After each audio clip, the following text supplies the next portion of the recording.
Je te loue de ce que je suis une créature si merveilleuse. Psaume 139, verset 14. Bonjour et bienvenue à chacun et à tous dans ce flash d'information. Je suis endeuillé, je ne peux pas rendre grâce à Dieu. Ou encore, les choses ne vont pas très bien dans ma vie, mon âme est abattue et je ne saurais remercier Dieu. Ce sont là quelques affirmations liées aux réalités que vivent les hommes. Cependant, les Saintes Écritures nous donnent un autre aperçu des remerciements à Dieu. Ainsi, l'on pourrait poser la question suivante. Doit-on remercier Dieu uniquement à la fin de l'année ou quand tout va très bien? Les éléments de réponse à cette question se trouvent dans ce reportage. Suivez-le.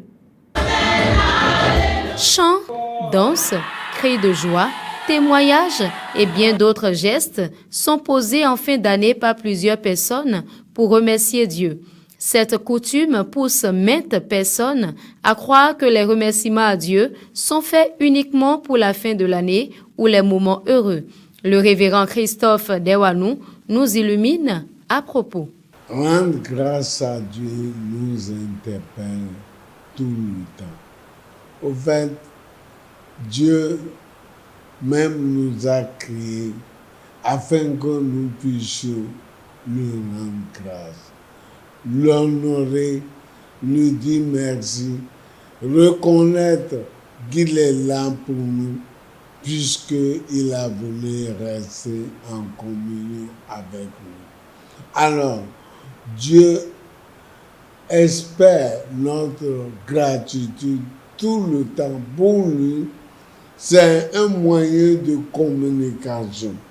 C'est pourquoi Éphésiens 5, 20 dit, comme je l'ai lu tout à l'heure, rendez continuellement grâce pour toutes choses à Dieu le Père, au nom de notre Seigneur Jésus-Christ. Alors, nous devons le faire tout le temps. Rendre grâce à Dieu, c'est un moyen de foi. C'est pourquoi un jour, j'ai enseigné sur rendez grâce à Dieu, style de notre vie. Nous devons avoir un style de vie pour rendre grâce à Dieu. Nous devons développer l'habitude de rendre grâce à Dieu comme notre style de vie. Au vu de l'importance des remerciements à rendre au Seigneur, le révérend Georges renchérit. Mais moi, j'ai toujours dit aux gens, il ne faut pas dire que c'est lorsque Dieu vous a, c'est parce que c'est quand vous avez de l'argent, ou bien vous avez construit, c'est lorsque vous avez acheté un véhicule, bien quoi, qu'il faut rendre grâce à Dieu. On doit rendre grâce à Dieu à perpétuité, tous les jours. Quand vous vous levez, quand vous dormez, vous vous levez, vous vous retrouvez comme ça, vous soulevez les bras soulèvent, vous soulevez les pieds, vous marchez comme tout le monde, vous parlez de votre bouche. Il faut rendre grâce à Dieu. Et c'est ce que Dieu lui-même, c'est ce qu'il demande et c'est ce que la Bible nous demande de faire. Rendez grâce en toutes choses, car c'est à votre égard la volonté de Dieu en Jésus-Christ. 1 Thessaloniciens 5, le verset 18. Le ministère de l'Enseignement supérieur et de la Recherche scientifique chargé de la formation technique MESRS a annoncé ce lundi 10 août 2026 les dates d'ouverture de la plateforme Après mon bac pour l'orientation dans les universités publiques du Bénin pour les titulaires du baccalauréat classique de l'édition 2026. La procédure va se dérouler en 2 temps. Les candidats souhaitant être retenus à titre boursier pourront renseigner leur choix du 14 au 24 août 2026, et ceci à travers la plateforme accessible à l'adresse aprèsmonbac.bj. La phase destinée aux candidats à titre payant, c'est-à-dire non boursier, va s'ouvrir ensuite du 11 au 22 septembre 2026. Le ministère précise que ces 2 périodes sont exclusivement réservées aux bacheliers de l'édition 2026 titulaires d'un baccalauréat classique. Les titulaires du baccalauréat technique, notamment les diplômes DEAT et DT, vont disposer d'une période spécifique. Le recueil de leur choix de filière est du 30 septembre au 6 octobre 2026. Le ministre invite les candidats à ne pas attendre les derniers jours pour effectuer leur démarche. La plateforme est accessible en ligne et doit permettre aux nouveaux bacheliers de formuler leur choix en vue de leur sélection et de leur classement dans les universités publiques. Le directeur général des douanes informe les candidats déclarés admissibles au concours de recrutement de 150 fonctionnaires des douanes au titre de l'année 2024 que la visite médicale va se tenir le lundi 17 août 2026 au centre médico-social de la garnison de Cotonou. Il s'agit notamment des candidats dont les noms sont repris en annexe. Ils sont convoqués à 6 heures du matin précise et doivent se munir de leurs pièces d'identité en cours de validité. Aucun retard ne sera permis. Les candidats peuvent se rapprocher de la direction générale ou des directions régionales des douanes pour tout renseignement complémentaire.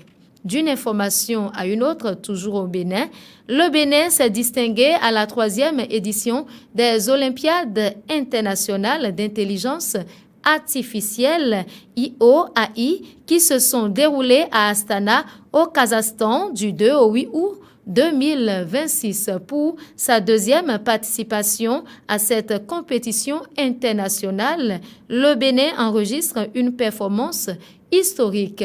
Sur 437 candidats représentant 106 pays, 2 jeunes talents béninois ont été distingués. Il s'agit de Guidiman Djegbe Emmanuel Cristiano avec la médaille de bronze, élève au collège catholique Notre-Dame de Lourdes de Porto-Novo, et de Ngebou Raphaël avec la mention honorable élève au lycée technique FM Koulibaly de Cotonou. Cette performance permet au Bénin de se hisser à la 3e place africaine.